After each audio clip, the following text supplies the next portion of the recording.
গোপন খবরের ভিত্তিতে প্রচুর সংখ্যক নেশাজাতীয় ইয়াবা ট্যাবলেট সহ দুজনকে আটক করেছে আমবাসা থানার পুলিশ। সোমবার আমবাসা থানাধীন বেতবাগান নাকা পয়েন্টে 12 চাকার লরি তথা তেলের ট্যাঙ্কার থেকে 9,24,000 ইয়াবা ট্যাবলেট উদ্ধার করে পুলিশ। উদ্ধারকৃত ইয়াবা ট্যাবলেটের বাজার মূল্য আনুমানিক 28 কোটি টাকা হবে বলে জানিয়েছেন এক পুলিশ আধিকারিক। ঘটনার সঙ্গে যুক্ত আসামের 2 যুবককে আটক করা হয়। ধৃতদের বিরুদ্ধে একটি নির্দিষ্ট ধারায় মামলা নিয়ে ঘটনার তদন্তে নেমেছে পুলিশ। মামলার তদন্তের স্বার্থে এদের নাম পরিচয় গোপন রেখেছে পুলিশ। মুক্তি অভিযান এটা আমাদের সারা রাজ্যেই চলছে, সেইগত ধলাই ডিস্ট্রিক্টেও চলছে।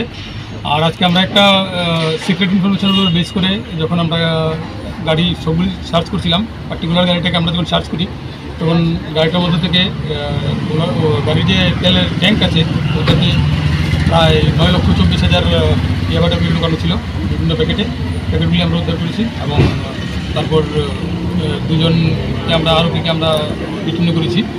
একটা কেস রেজিস্টার্ড হবে। ওগুলো বাজার মূল্য বলতে প্রায় ধরুন 28 কোটি টাকার মতো।